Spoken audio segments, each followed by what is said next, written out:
Welcome to the Probability Podcast. Discussions on emerging and converging technologies, problems that are being solved, and the probability of positive and negative outcomes that we might expect. Now, please welcome your hosts, Jason, the generator Spracklin, and Patrick, the discriminator Lozon.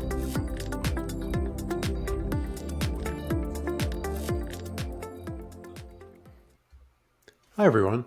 The topic for this episode is digital immortality, a groundbreaking concept that explores the potential for preserving human consciousness in digital form, allowing individuals to exist beyond their physical bodies.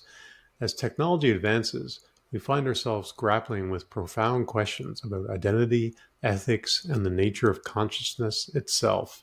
So, the questions for discussion today are: what are the key technologies currently being developed to enable digital immortality, and how do they work? How does the concept of psychological continuity relate to our understanding of personal identity in the context of digital replicas? What ethical dilemmas arise from creating digital copies of individuals, particularly concerning consent and autonomy? In which ways could digital immortality alter our perceptions of life, death, and what it means to be human? And finally, how might legal frameworks need to evolve to address the rights and responsibilities of digital entities in society? So, Patrick, I have a question for you. You take the blue pill. The story ends. You wake up in your bed and believe whatever you want. You take the red pill. You stay in Wonderland. And I show you how deep the rabbit hole goes. Woo! So, there you go. So what do you think, Let's Patrick? go for the red pill. The red pill? All right, let's go. Let's go down the rabbit hole. Go down the rabbit hole. Yeah. So, I mean, the idea of consciousness transference of a human being into some kind of artificial intelligence matrix, right? It's not a new idea, but if you look at old science fiction and that, a lot of them, they started with basically taking the brain and marrying that with the automated body and that kind of thing. So, as science fiction progressed, they moved into this whole idea about, going beyond the physical body, because the original thought was the consciousness was trapped in the mind, right? It's almost like a digital afterlife in a sense. And even though it's not a new idea, it's sort of in some ways starting to get a little bit closer to reality, which is something interesting that's happened, throughout us covering different subjects, is that we kind of reference back to like science fiction, TVs, movies, literature, what have you. And yet what we're seeing in reality is mirroring some of that. And so what I find most interesting about that is that, have we actually gained inspiration from science fiction and then tried to make certain things a reality? Because when you think about new, scientific explorations and technologies and things, it's sort of a creative endeavor in a sense, right? You're saying we have all these sort of parameters we're dealing with. What can we do with it? So it's similar to like a creative endeavor. And I do think that there are things in like science fiction that have inspired some of what we're seeing, come to life today, right? Oh, yeah, absolutely. And we think about consciousness transfer. I mean, Altered Carbon was a movie series that's on Netflix. Great series. I loved it. But it didn't really, it involved both human bodies, which they called sleeves, and then the stack, which is a technology that traps the consciousness, right? And that consciousness can be downloaded into any body as long as they have the stack technology in it. Okay.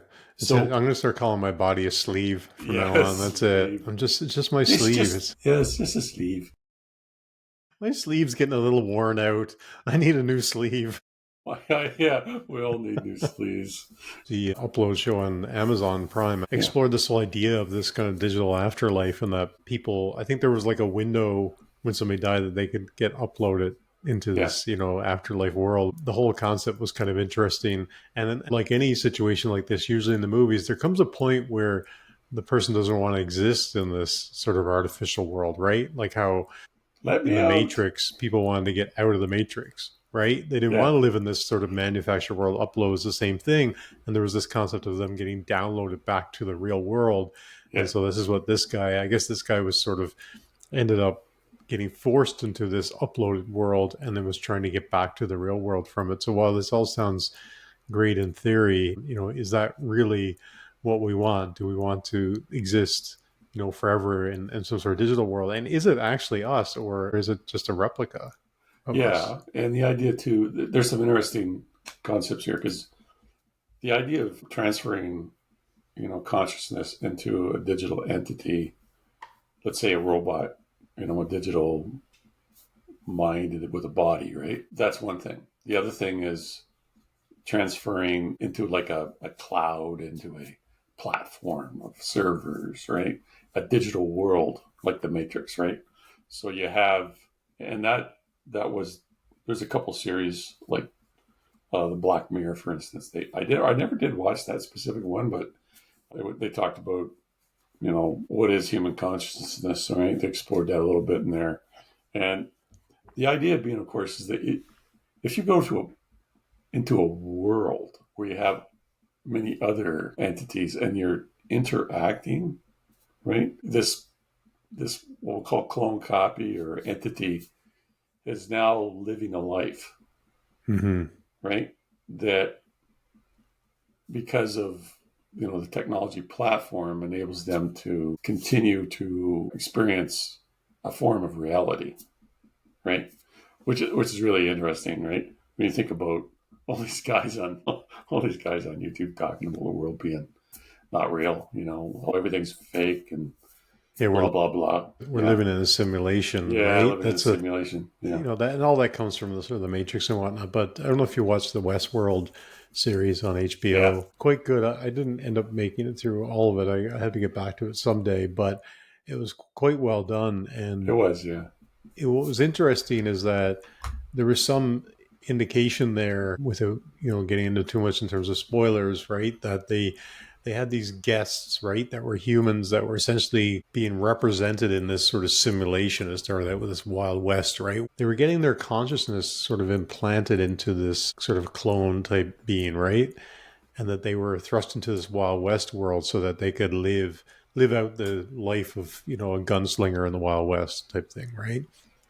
But within that world, you had these other entities that were essentially like AI, robot type things, right, to play out these scenes. And then these sort of AI entities started to almost develop consciousness. They started to have what they thought were dreams, but they were really, every time one of these got killed in the theme park, as it were, they would bring them back and then reset them and put them back in there. But they started to develop consciousness, and that was the big thing. And for anybody that hasn't seen it, spoiler alert, but in season 2, they developed consciousness to the point where they actually break out of the simulated world, because they realize they're being held captive by the humans, essentially. yeah.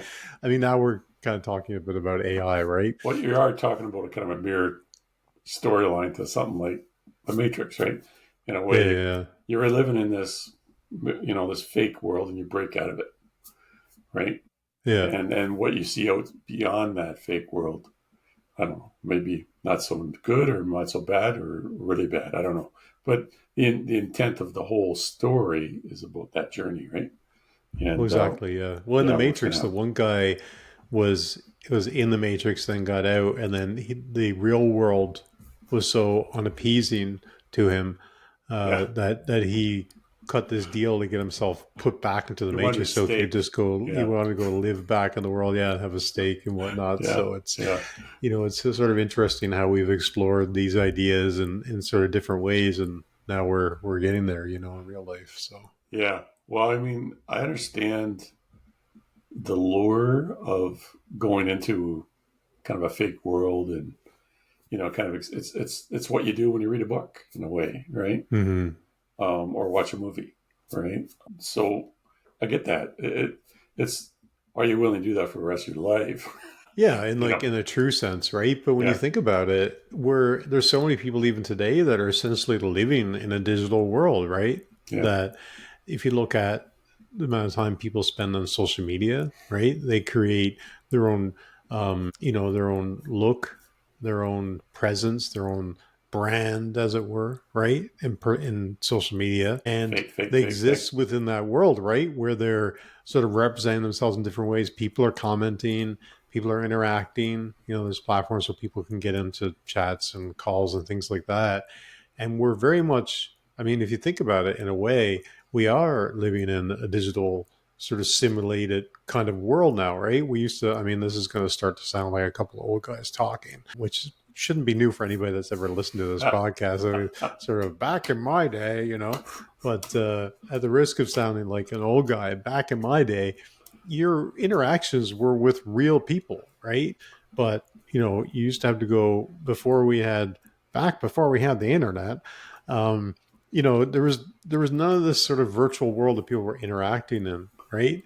That it was sort of, you went to school and you got involved in other activities, or you went to a nightclub or whatever it was, and you met other humans, and you went to parties and you interacted in a very real, visceral sense.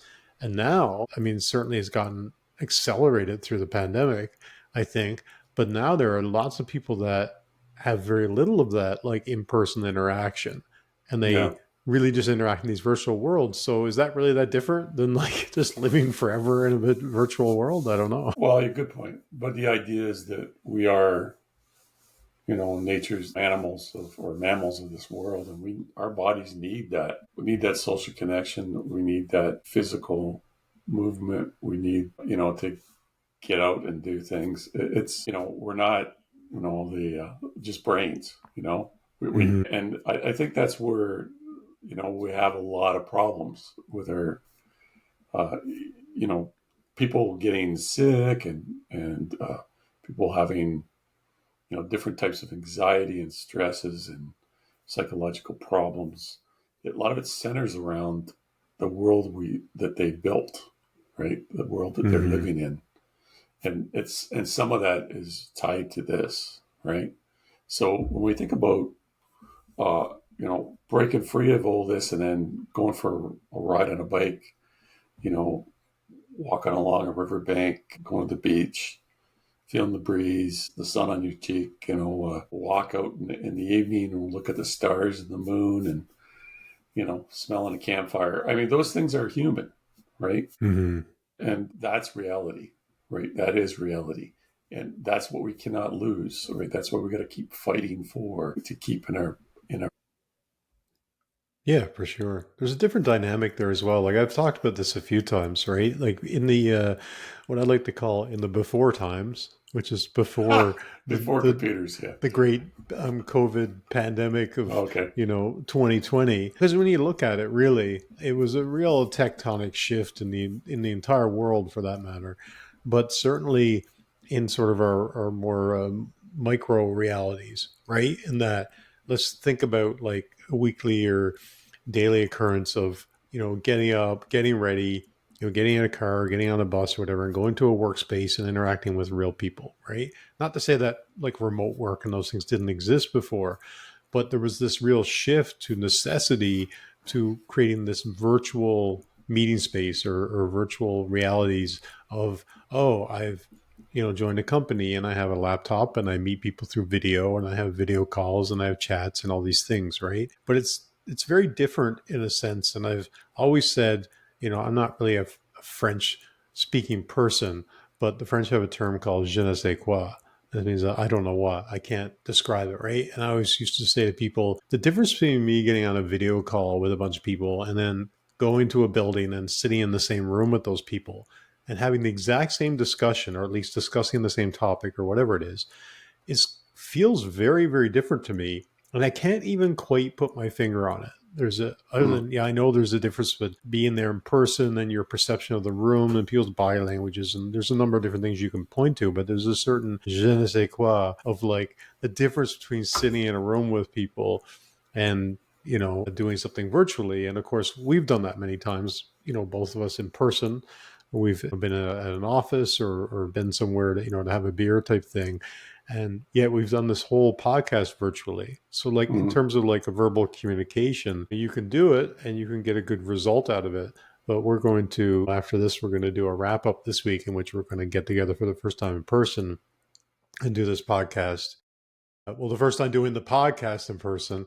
And I think it's going to be different. I think it's going to be interesting to see how a different conversation unfolds. Like, for example, there earlier this year in the summer, we met at a local brewery closer to you, and we went there and we had some beers. And I think we had a much different conversation than we typically have here, like over video. I'm not saying it's necessarily better or worse. It's just very different and a little bit more human, I think, right? Yeah. Yeah. And you think about that, having a conversation, type of connection versus having somebody in the studio and, whatever that is, and meeting with that person. On my preference, if you're having that interrogation and conversation about something, I like to meet that person. I like to, Mm-hmm. be there physically, but that's a facsimile really when you step back and you just get the picture and the audio, right? Um, it's lacking for sure. But let's Yeah, go back to absolutely. this. If we go back to this whole idea about digital copies of people, right? Mm-hmm. There's the consciousness, but then there's this idea of basically building a digital copy of somebody that would act like that somebody, right? That would respond and think Mm-hmm. like and do things like that person, but not necessarily be a conscious transfer, right? It's not about consciousness being Yeah, transferred. absolutely. It's just about a digital copy, right? And how are we In going to do order, that? yeah, like that's like that in its own thing, right? Is incredibly difficult, right? Because what we're talking about there is what is a person, right? Mm-hmm. I mean, a person is a collection of memories, and of those memories, there's key memories that are very profound to that person, hammered into that person's psyche, right? There's also the idea of interactions and emotions and that kind of thing. You take all that together, from that, you know, environment that they've been immersed in. It's really difficult to say we can just create a digital copy and that person's going to act and do the same things. It's like, oh, yeah, we'll do a digital copy of Einstein, and the new Einstein is going to come up with more profound ideas.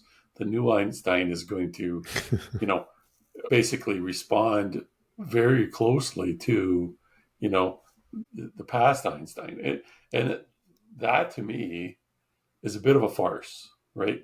Like, if you really think about it, the idea of copying your consciousness, that means you have to really get into the brain, your brain, and understand Mm-hmm.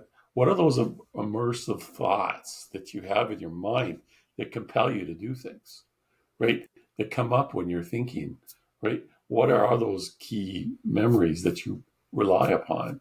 Those emotions, right? What and this to me makes me think that if you're going to try to actually copy somebody digitally, you really need to probably build some kind of interface that monitors all that activity and Mm-hmm. tries to encapsulate it, right? But then again, like how would you create a algorithm that would work on everybody? Like you said, like you're the sum total of your life's experiences and your life's learning and everything that comes along with it, right?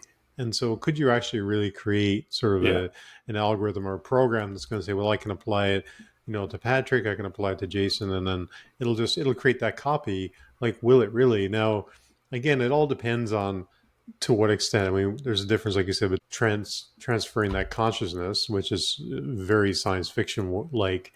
But then there's, definitely these, if you look at even right now, these large language models, they can study, they have these kind of co-pilot type things that can study your writing style and sort of figure out the way you communicate and the cadence and the type of words you use and all those types of things, right? So there's a certain amount of that. Now, maybe it wouldn't work as much on you or me because we've only lived a certain amount of our lives in this digital space, as it were, right? So as it were, there's limited information on us, which is probably good. I'm not sure I want my teen years represented somewhere in the digital space, but you look at kids today and they have grown up in technology, right?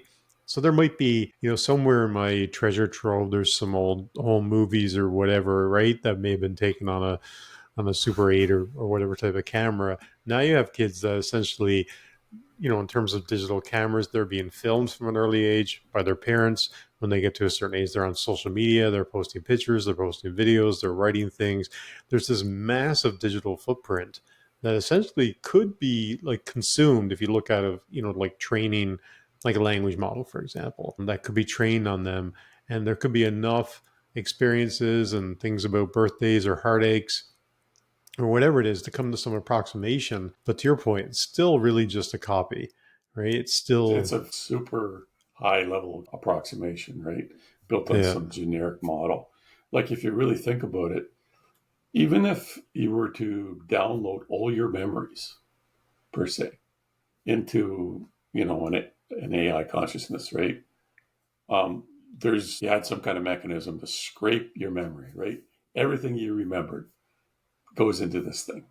There's a very good possibility that the personality that's reflected out would be one of thousands of different possible personalities, right? It's mm-hmm. not going to be, it's not just the memories, right? Because we have our own methodologies around what we consider important and what is not, right? Which is shaped through experiences and experiences over time, right?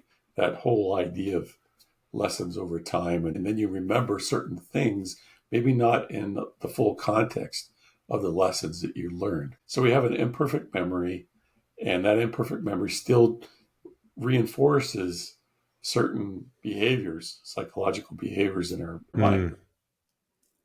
So what is it what is it from a point of view of something hard and definitive that you can download, right?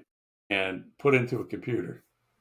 Let's just say that in this new age of like brain computer interfaces, right? Like what they're Yeah. developing at Neuralink or whatever. Let's just say theoretically they could hook up a machine to the brain and download your memories. And let's just say that's going to be a thing in 5 years, right? So, okay, great.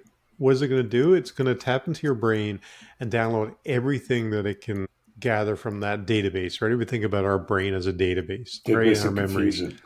But think about though, like how much is in there that we actually don't tap into, right? Because like theoretically, our brain contains many, many memories that we don't even like access on any kind of regular basis. Like, have you ever heard like a song or looked at an old photograph and all of a sudden you get this sort of flood, this washing over of Yeah. memories from that period of time that you literally either you've never thought about or that it's somewhere buried back in the recesses of your brain.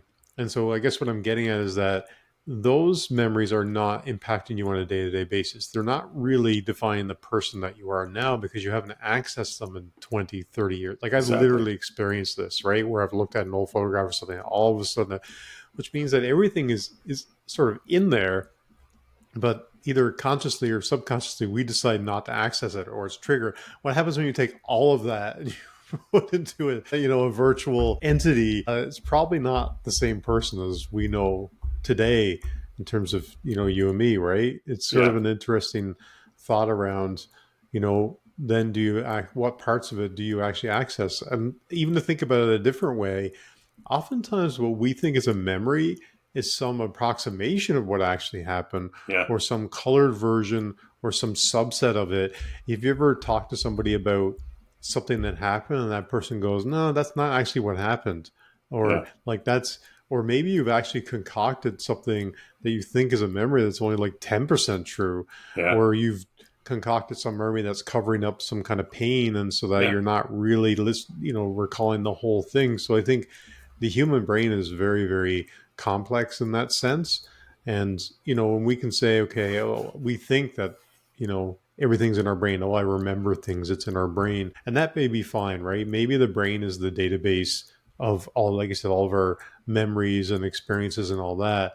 But if you want to get really esoteric, in my view, that yes, like the brain's the database, but who we are as a person at our heart and soul is in our heart. We might think of our heart as, this organ that pumps blood, but anytime that you make a decision, when people say, oh, I made that decision with my heart or with my gut as opposed to my brain, we do somewhere in our consciousness make a separation between this sort of logical, entity that's in our skull, right? The brain, the database, and the heart and the soul of life experience and kind of how we navigate things. And oftentimes we do make, sort of these gut decisions, or we make a decision with our heart or intuition that our brain, that's against our brain, but there's something more powerful there that kind of overrides the brain and the logic part, right? So this idea of like tapping into the brain, to me, it's like, I don't even know if that's really tapping into the person as opposed to like just tapping into the database, right? So Yeah. Well, no, you made a good point there. I mean, you think about it, there's neuron cells in your heart, there's neuron cells throughout your gut. Your neuron cells are not just limited to your brain, right? So you have this, we'll call it, matrix of intelligence throughout your body, localized intelligence and memory in your body. And you think about that, what does that mean for the person experiencing different things and so on and so forth? It basically gives you a lot of redundancy, right? In a lot of different ways, and yeah. response capability, because, you got to be able to process things quickly and so on. So you talk about muscle memory. What is muscle memory, right? That's when you're doing things beyond the capability of your brain trying to drive it, right? There's some kind of memory process where you're able to perform these very complicated physical tasks, but it's not driven by the brain. So almost like it's automatic. How does that happen? That's where we get into these neuron cells, right? So yeah, our body is pretty damn amazing. And even if we go after certain components and knowledge within our brain, I don't think we're going to hit the total mark when it comes to being able to copy, right? Clone us. I don't think we're going to be able to do it. Even though, we got an idea, right? Doesn't mean it's going to work in the end, right? So the essence of this podcast is we want to really get into, the premise that we can take our digital replica and then have it, stored in a platform, and then it can live forever, right? So what does that mean? That means that our digital copy essentially could, if it's transferred to an AI, platform, but that'd be a robot, a humanoid or whatever. Technically, is a machine, and it could live for indefinitely. It could be immortal, right? And Yeah, technically, absolutely. you could be immortal if indeed, your consciousness was transferred. But in this case, it's just a copy of you. So you just got this irritating, copy of yourself, a twin brother or whatever, walking around. Hey, Who's going to live what's wrong forever. with that? That might be a good goal, right? I just want to I want to have a digital replica of us so Yeah. this podcast can just go on forever and we can annoy the human race into infinity. That Of would an be my almost goal. twin. Yeah. Yeah. And it's just making a lot of noise and what's the real purpose, right? I mean, this is where the challenge we see in what we want to do and what we can do. What we want to do is say we want to live forever. We want to be able to transfer our whole essence, which is, we call it our consciousness, right? That's the word we use. We didn't talk about the soul, but that's part of the consciousness. We're going to take all that and we're just going to port it over, into a machine. And we're going to continue to live and experience based on all the inputs, capabilities of that machine. Oh, sign me up. Yeah. And your body, let's say you're 80 years old and your heart's failing, blah, blah, blah, right? So you do a transfer into this, super, android, like, Data on Star Trek, super strong. It can do lots of stuff and live forever and continue to evolve, right? And continue to learn. With that in mind, you've got this never ending life right in front of you. What are you going to do with that? Well, yeah, exactly. I mean, it's interesting that there are a number of technologies, right, that are that could possibly enable some approximation of this idea of like creating, like, let's call it like a digital twin, for example, right? And Yep. that there's a little bit of a difference between, okay, yes, like the idea that we could transfer consciousness and actually live forever. I mean, that's kind of our subject today of like digital immortality. But there's definitely some technologies that are kind of interesting, right? Obviously, AI is a big one, right? Being able to, replicate thought processes and, behavior patterns and that type of thing. I mean, we've got this kind of like speech to speech AI where it can study your voice and replicate it. We've seen that, right, with digital fakes and things, right? So it can really study your voice, replicate it, replicate the tone. The large language models, like I talked about, can be trained on your writing. There's this sort of deep brain AI that can create these real convincing digital avatars of people. And, then we get to the idea of like, can we actually transfer the consciousness, which is highly speculative at this point, right? But let's just kind of put on our science fiction hats for a minute and go, Sure. okay, if it was, like we talked about, what is consciousness, right? And it's the essence of a person's consciousness is complex and has different sort of elements to, right? So this idea of like awareness and perception, which kind of we get into that kind of idea of sentient AI, right? Because we already have this idea that an AI could be aware, could be perceptive of the world around it, and so on. Okay, we have this sort of like self-consciousness, which we all have, right? I mean, you've heard the expression of, oh, this person's self-conscious, or Yeah. We can they're observe just very ourselves. in their head and that kind of thing, right? But also we look at ourselves oftentimes very different than the rest of the world looks at us, for example. So you could make a digital twin, and would you even consider it a twin when you looked at it? Because it's like, I don't know how many people have ever, like we're recording ourselves all the time now in this podcast, and you can video yourself and everything, but oftentimes when you watch a video back or you listen to something back, it feels very different for whatever reason that is, right? And I've even thought about that oftentimes, that, I wonder how other people are perceiving me as opposed to how I perceive myself, or how my wife perceives me, who has been around me for 15 years, as opposed to somebody I just met last week. And they're going to take all kinds of things into consideration. They're going to develop like a perception of you. Can we replicate that? And are we replicating the third person? Are we replicating how other people see us, or how are we replicating like our own self-consciousness, for example, right? Well, yeah. I mean, the idea of doing this digital copy, we've already established it's going to be very, very difficult to create a digital twin. It's going to respond and think like you, right? We know that because the technology is just not there, right? We just don't have it. We can have okay processes to help build that, And why would you do that? I personally think you go through the trouble of doing a download of a digital facsimile of somebody in order to help build a sentient computer system, right? That's what I think. I think if you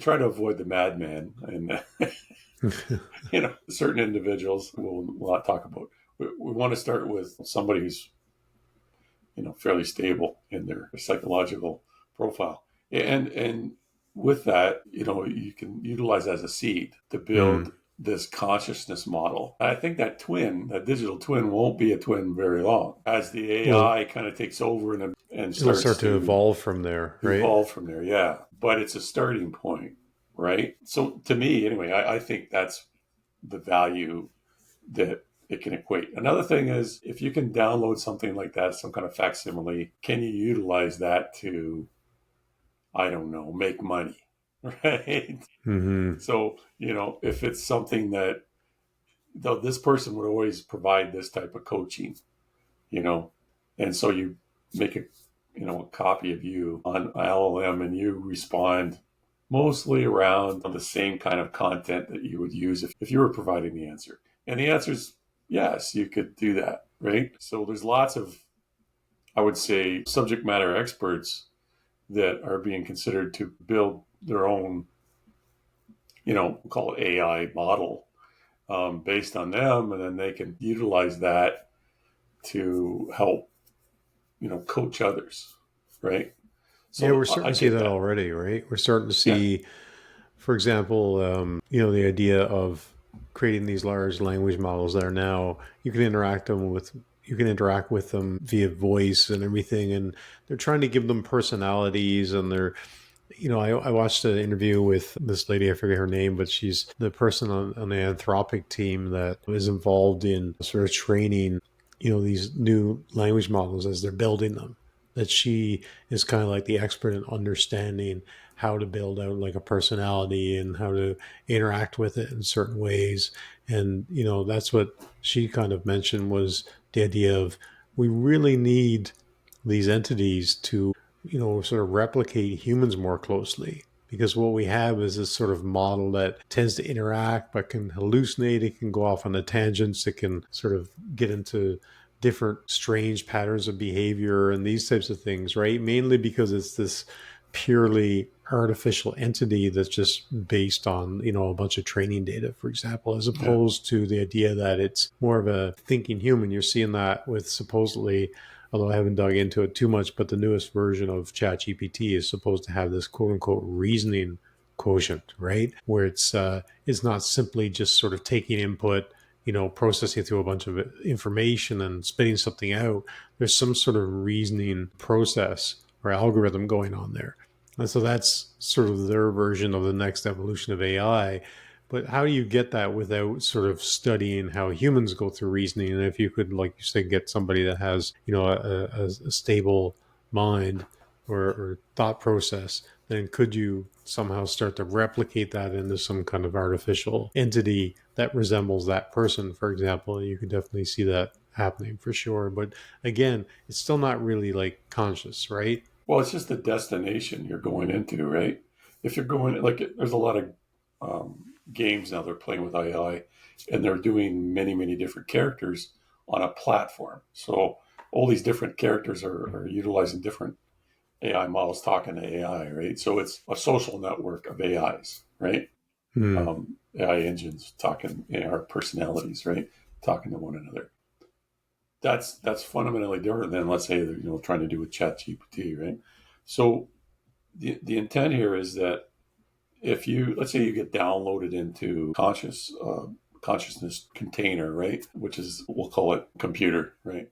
That is that a kind of a platform that you would see others in, or is that just a single platform that then you Hmm. would be used as a holding center, and then it would be basically your new body, or you would then be transferred into it like a humanoid, right?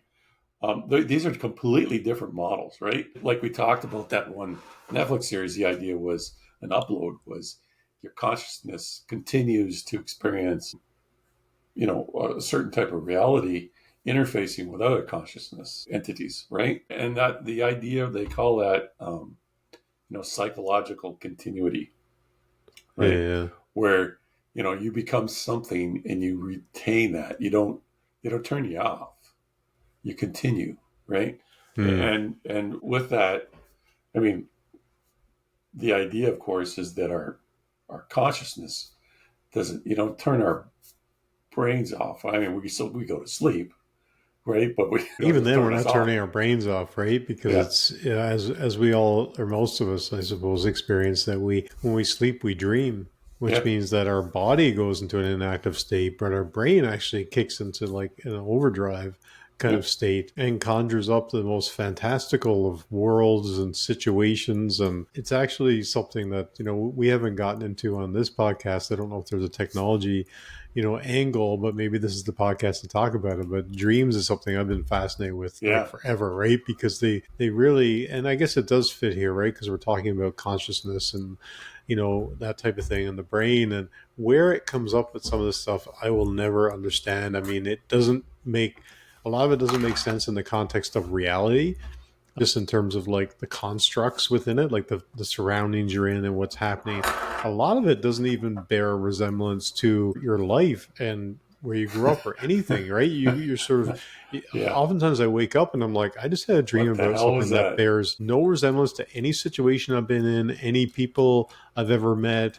any of it. And it's just like something that your brain is just sort of concocted in this sort of sedated state. Although there is some, if you ever look into dreams, I think we might have talked about this in the past, but there's, for example, there's a chemical released when you go to sleep, and it's sort of to put the body into that kind of vegetative state so it renews right while you're sleeping, so you can sleep for 8 hours and you're not waking up. And the chemical is actually very similar to that of mushrooms, right? Not the mushrooms that you eat on with your steak, but psychedelic mushrooms. And so there's actually a very direct correlation. So, the theory is that it gets that small amount of that gets released, and what's happening in your brain while you sleep is similar to taking like a psychedelic mushroom, right? Where you get that sort of fantastical, like people have hallucinated and all kinds of crazy things if you get into some of these types of things. I've never experienced it, but I've read enough about it and so on. But it's still all sort of a product of your brain is getting impacted by chemicals. So I guess I'm just saying there's a sort of vast unknown as far as still in terms of our brains and how they function and that type of thing. And in fact, there's a theory that we only use 20% or something of our actual capability in our brain, and that we're trying to figure out how to kind of unlock that, as it were, right? So, I'm not sure how this relates to all well, this I can today, blow your but mind it's a little more interesting. on this. Yeah, there's Go some, for it. There's some recent articles that have been published around certain nanotubes and stuff that are created within your nil brain cells, and those nanotubes, if they're certain chemicals, if they're constructed with certain chemicals that they themselves are capable of performing some form of quantum shifting within the nanotubes. So essentially, at this micro world, right, your brain is connected to this subatomic world of quantum mechanics, right, which is a weird world of things appearing and disappearing, and energy versus mass is, those relationships are transferable very quickly. What it means is that they're saying that the brain is a conduit, a connector into this subatomic quantum world, which is also related to multiple dimensions. So there you go. So when we go to sleep, we're going to another dimension. Well, yeah. Well, there's some strange stuff out there that we don't understand. That's why when we think about consciousness, right, we're going to take a little while to figure that one out, right? But let's say we are able to do that. Let's say we do figure it out, right? We're able to transfer consciousness into an artificial matrix, right? A computer, right? My guess, deductive reasoning on this, would be a massive platform, right? It's not going to be, equivalent to a little Android or something. It'll be this massive, farm, server farm, right, of hardware and software that is going to be capable of, holding that consciousness and having that actually live there, right? And then over time, right, things would slowly, as things do, get smaller in size, right? So we would figure out how to make a consciousness, live in a smaller, we'll call it an artificial platform, right? So, the idea would be that this transference would be for, the Elon Musk of the day, right? The very rich, the people who want to live forever and have all the money to burn and are able to build this massive machine, right, to basically house their consciousness, right? That would be the beginning, right? So if you think about it, well, whose consciousness would you pick, right, to live forever, to be immortal?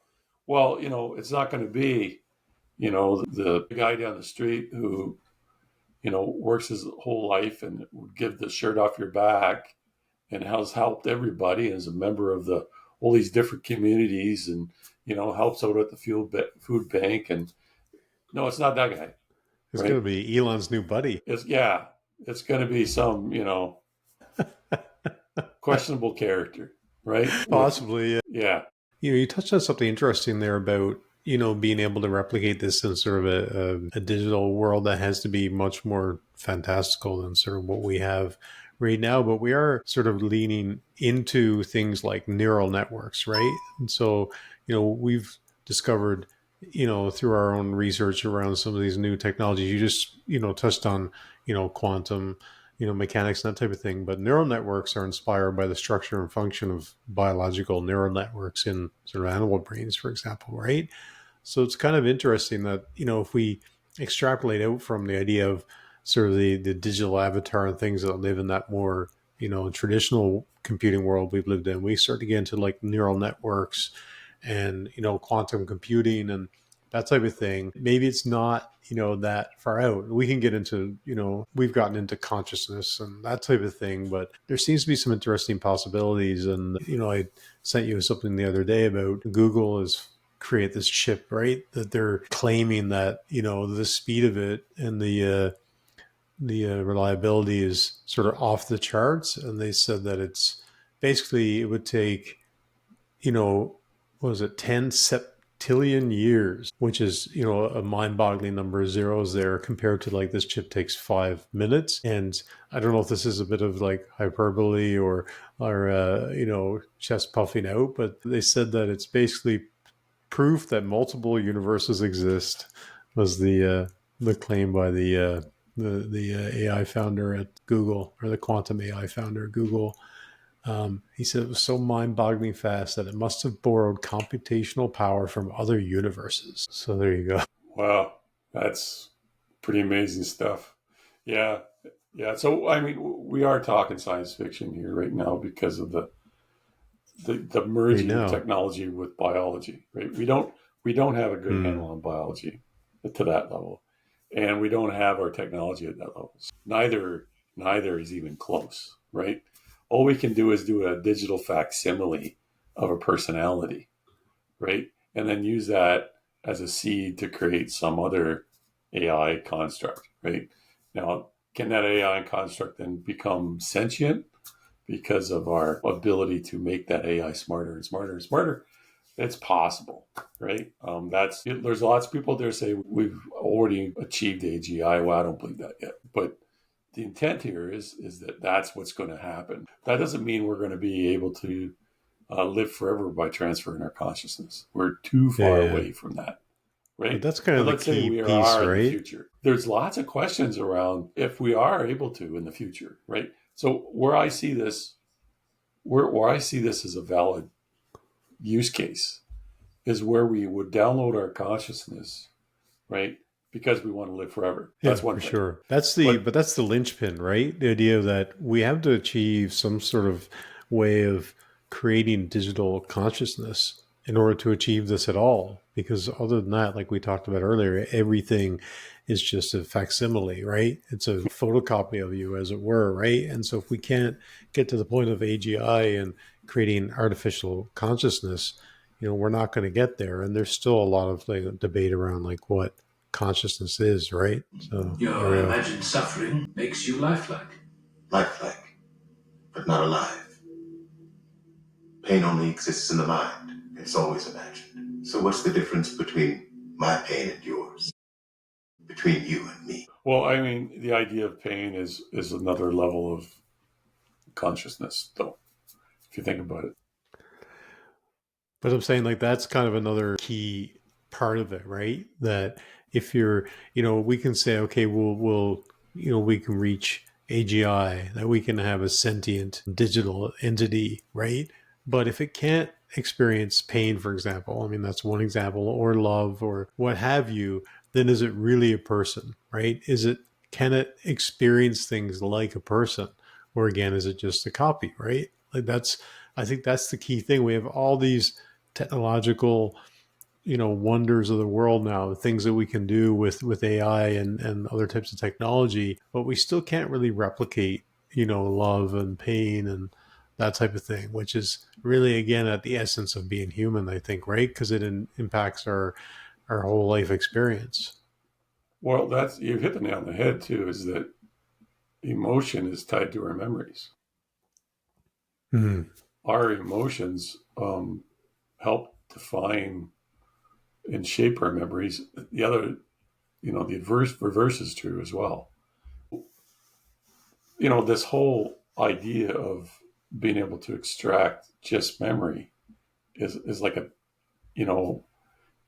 one dimension of many, many dimensions that you need to be able to pull when you're trying to look at a full consciousness. So that all being said, right, we're at the very basic building blocks start at this point. So why pursue this, right? Well, I think the goal in trying to pursue something so difficult is that you're still going to make amazing discoveries. You're still going to develop very interesting technologies, and I think those will be very valid when we're talking about building, our robots of the future, right? So, we like on our previous episodes, we talked about sending armies of robots to Mars to pre-build our living habitat and all that, right? Because we're not, physically our constraints are, and we cannot do the things that, these robots could do. They don't need to breathe the air and so on and so forth. So with that in mind, when we talk about interstellar travel, the idea of being able to download your consciousness into a big brain, a big device, a computer device in a starship, and then shoot that off, right? And, 10,000 years later, it lands on a planet, and then it grows a bunch of new humans and drops our consciousness into them, right? Voila, we're there.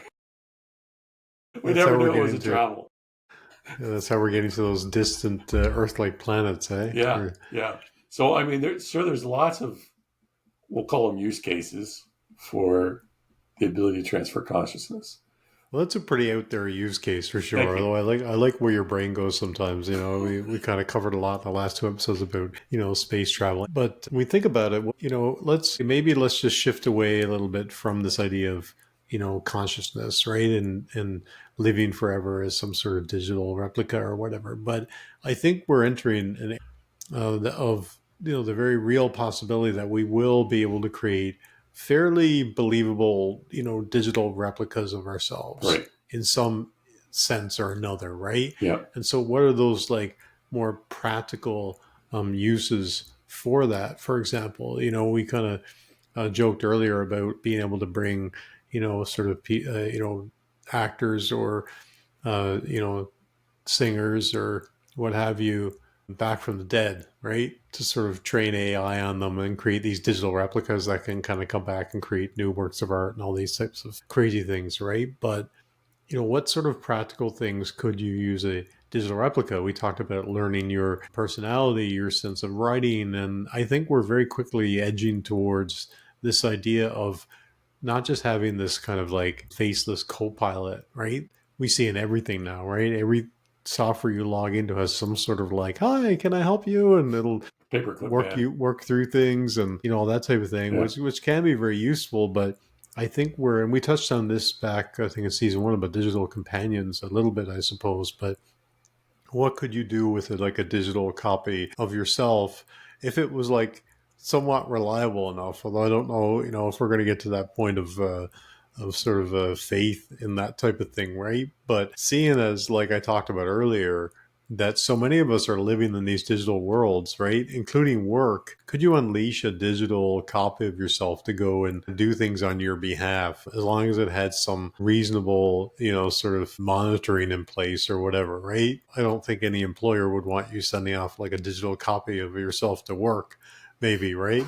But if it was trained well enough on you or whatever, if somebody was in sort of the game of like PR, as it were, right, or sales or whatever, could there be some use there, especially if it was, sort of well done? I was following somebody on LinkedIn there recently, and they've created this sort of, sort of AI a chatbot type thing where they're enabling you to go network with people, for sales purposes, for looking for, opportunities or whatever it is, right, out there in business.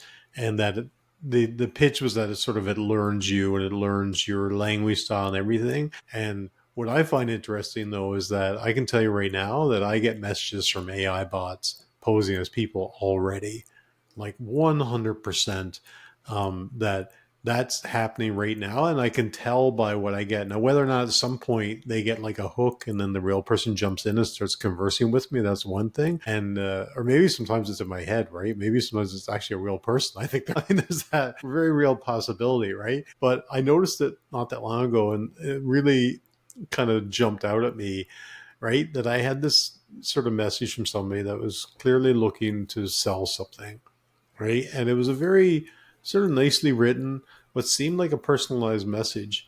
And it was, I didn't actually think it was like an AI or anything right away. And what was interesting is I noticed this person was connected to two other people that I knew, but I had never met this person before. So my message back to him, I just thought, okay, I'll write back, whatever. And in my message, I said, how do you know so and so, right? And I get back this message that didn't answer that at all. And it said something like, "Oh, I really liked, the caption on your profile," or whatever it was saying back to me. Completely ignored the question, which an actual human would not do, right? If I say, oh, you know these two people, how do you know them? You wouldn't write me back with some kind of weird generic answer, Right. which said to me, oh, this guy's using like an AI to get out there and kind of poke at people and try to get leads. And I'm sure eventually I'll end up talking to the person. But what I was essentially talking to was some sort of digital clone of this person. Maybe not to quite the extent we're talking about, but Right. I think we're going to see a lot of this start to happen. Well, I think there's people who have achieved mastery in their knowledge areas, right? Um, and they can be cloned, or they would probably want to be cloned, or be willing to be cloned digitally, so they can coach others. I've talked about that model already.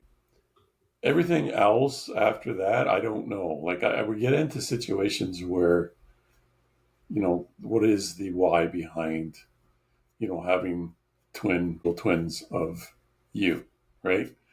Other than wreaking havoc with your financial life, let's say, or your social life, right? This little digital twin of you who's just running around doing stuff, and you don't know what's going on, and then surprise, surprise, right? Oh yeah, I just saw the other day that some companies developed this sort of like AI shopping bot, right? That learns all of your preferences and what types of, say, like clothes you like to buy, right? Okay. And I sent it to my wife, and it was just a big, oh no, this is the end of it right here type thing, right? That apparently this thing will learn all your habits, go out and actually like Shop find for you. things, shop them, actually buy it, Oh, and buy get it. it shipped to you. So you just end up with stuff showing up at your house Oh my goodness. that you have no idea, right? But you could see there's a novelty to it, but you could also see where that sort of could get out of hand. And if anybody, she'll probably kill me, anybody knows what my wife's shopping habits when it comes to clothes, there's no way she's getting anywhere near this AI bot. I will not allow that to be on her iPad. Well, let's take the case. Like we talked a little bit about digitizing actors and stuff, right? Dead actors, right? Stuff like that. I mean, first off, I can see the whole, the idea of identity and identity theft. I mean, that's just legally you're setting yourself up, right? But let's say somebody who's a great actor decides to create a digital twin, and that person releases the copyright, I say, or the privileges to interact with that digital twin when that actor passes away. So that actor passes away. So now all that's left of that actor is this digital twin. And then that digital twin then can be used or as utilized to act in a movie, in an AI movie, right? Let's say, right? There's income coming to the estate, right? Legally, it's been confirmed that, that it's valid transactional capability.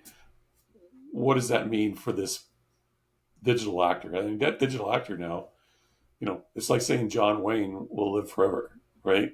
Yeah. Until maybe the medium is gone, right? People stop watching TV, for instance. But through the life of that medium, that acting role is being, performed by this digital twin now. And it's bringing in money to the estate, the kids, and the kids and the kids of Yeah. this actor? It's an interesting question, is what you're posing. You could see it happening for sure, but I think some of that though comes back to this idea of just being like a copy, for example, right? So if you look at maybe not all actors, but certainly some of the great actors, there's a there's something to it beyond just like their personality, their voice, their mannerisms, right? If you ever look at sort of character acting, for example, where they essentially spend a lot of time staying in character, right? So they go and Yeah. they immerse themselves into some kind of situation which helps them learn about this character, right? If they go to learn how to do sword fighting or whatever it is, and then they but essentially the character actor spends all this time immersing themselves into that character to the point where they're almost indistinguishable. Like I've read stories about some of these actors where once they say cut, like this person is still in that character when they're at the when the lunch table or wherever, right? And they just never ever break character. I believe it was, if I'm not mistaken, Heath Ledger who played the Joker there in one of the Batman movies, that he never left the character at all. Like he was still in character when he went back to the apartment or flat he was living in, because he so wanted to just be so immersed in it. And if you look at the documentaries, there's some theory that it actually kind of drove him mad and got him into drugs, and they ended up kind of dying from it. But that's sort of, I guess, like the level of commitment that the level of commitment with acting, that I don't think, again, you can just replicate, right? You can, Yeah. yes, you can have the likeness and whatnot. And we talked about this in, I think it was towards the end of season 1, where we talked about the episode around creativity. And I mentioned, George Carlin, and that this guy tried to do this sort of like AI comedy special based off of his works. And Yeah. this was not licensed. The estate tried to get it taken down. And I can say, unequivocally that it was just some sort of weird copy that, like, yeah, that sounds like something he would say, but it's really not. And that he would have ultimately said something very different. And there was a certain like generic quality to it. And I think that's sort of what you're going to end up with here. It'll be interesting to see whether that evolves with technology, right? But I still think it's going to be this kind of like generic copy that, looks like a duck and quacks like a duck, but it's not a duck. And the reason why it exists is to support some kind of criminal, nefarious activity. It's about, fooling people, conning people out of their income or whatever, right? So, yeah, there's going to be definitely that, right? I personally, I look at things from a point of view of who's gaining, where's the money going, right? And if the answer is, it's not with that particular person, then maybe, the reason behind it is not good, right? So, yeah, I agree with you from a point of view of technologies can be utilized, but they're never going to essentially capture that individual. It's always going to be a very late, it's going to be a poor copy, right? This is what we're going to end up with. I believe that. And no matter how well you provide input into this copy, it's still going to be a copy. It's still going to be its own version, and it's not going to represent in total who you are. No, absolutely. We're going to see it happen anyway. So, I mean, when we look at this, let's just say it's kind of inevitable this is going to happen in some form or another, right? And so what are some of the sort of concerns, risks, potential legal problems like we talked about? Like what, this, again, like everything we talk about sounds really great. And then we start thinking, oh yeah, but then there's all these sort of aspects to it that we need to sort of think about, right? And even you've mentioned before when it comes to like, sentient robots, and then do they have rights and these types of things, right? So will who owns these copies? Okay, great. The person has licensed this. Back to the example of actors, the actor decides, I'm going to license my whole likeness and everything so that I can exist, forever in some sort of facsimile, right? Okay, great. Then he passes away, the estate, inherits that, right? And then then the estate is no more because those people have passed on. So and then time passes. and time passes, and then like, so what happens to that, to that entity, and in terms of like ownership and all these types of things. And then one of the interesting things I looked at as well was this idea of like, okay, great, we can make a copy of Patrick. Awesome. You know what? The probability podcast will live forever. We got copies of both of us, and that's great. But then, we're talking like in 10 years when this podcast has like 8 million viewers or listeners across the world, right? It's blown up. Right. Yeah. And the people are like, well, you know what? We need to make more podcasts. And so, like, 25 years in the future, they go, okay, they figure out how to make a copy of a copy, right? So now Yeah. it's not just, our two copies, annoying humanity until the end of existence, but now people have made copies of copies, and now there's 5 podcasts and this type of thing, right? Degenerative. Jason's But Pracklins. interestingly, when you get really deep into the technology, and there's a few companies out there like in this business of creating digital twins, as it were, one of the big things is blockchain, Yeah. which we haven't really talked about in this podcast. It's another technology topic that we probably should, but it actually kind of fits here, right? That how do you tell what's the actual original copy? And essentially, when you look at technology, like blockchain is kind of it's the technology we've developed to show when you get to NFTs and all those kinds of things, it shows what really is original.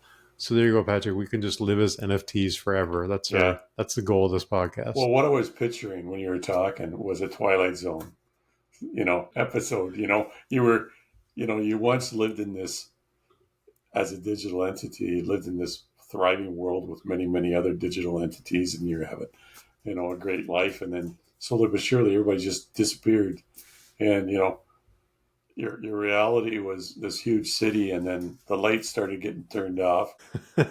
You were getting to a point where you had to just live in your house, right? And physically, what's happening was you were being downsized. You were running on this one little computer in the corner for the rest of time, right? It's like you're not in control. Yeah, so I find that troublesome. I don't want to create. I don't want to create me, a copy of me, and that poor little me gets subjected to whatever, in the future. Oh, I couldn't resist getting poked. Yeah. Stop. Yeah. So I don't know. There's this whole idea of loss of control of that little digital copy of you. And do you have some empathy for that little guy? I don't know. I mean, technically speaking, if you do a really good job on this, and it really is AI, and it technically could have emotions, it could feel, and it could realize it's in this container and it can't get out. It's just going to suffer forever. See, I told you the subject was going to get. I told you the subject was going to get ridiculous. So there you go. There's where my mind went. As soon as I start reading it, I'm like, this is going to go to some wonderful places. And basically, Patrick's mind starts getting wrapped around it. Yeah, yeah. I don't want to be in that Twilight Zone. I don't want. Well, some days I already feel like we're living in the Twilight Zone, but that's a whole different story.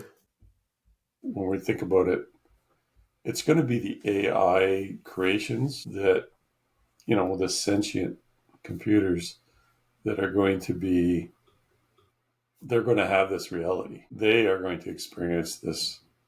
Essentially, they're going to experience immortality. We're not, but they can't live for indefinite amount of years, and they can continue to learn and so on. And this is the other interesting side from our first discussion when we talked about the dangers of AI. What happens with AI over time. And I don't know about you, but if you face infinity of existence, that's what's in front of you, right? What is your purpose? What is it you're going to do? I mean, there's the immediate side of things, but there's no, what's the bigger plan, right? And I guess that's why we have, an expiry date. Yeah. eventually we lose the motivation, right? It's just sort of just keep going and keep going. There's something to be said for some constraints around things, right? So yeah, it reminds me of the quote, "Our wabi-sabi life, like the cherry blossom, is beautiful because of its impermanence, not in spite of it. More exquisite for the inevitability of loss." So the idea is that, that it's, life is beautiful because it's not infinite. And then when it becomes infinite, do we really want to live in that existence, right? I keep fighting. You believe you're fighting for something, for more than your survival? Can you tell me what it is? Do you even know? Is it freedom or truth? Perhaps peace? Could it be for love? Illusions, Mr. Anderson, vagaries of perception. Temporary constructs of upheaval, human intellect trying desperately to justify an existence that is without meaning or purpose. And all of them as artificial as the matrix itself. Although only a human mind could invent something as insipid as love. Be able to see it, Mr. Anderson. You must know it by now. You can't win. It's pointless to keep fighting. Why, Mr. Anderson? Why? Why do you persist? Because I choose to. Thank you for listening to the Probability Podcast. Please join us next time for more musings from the generator and the discriminator.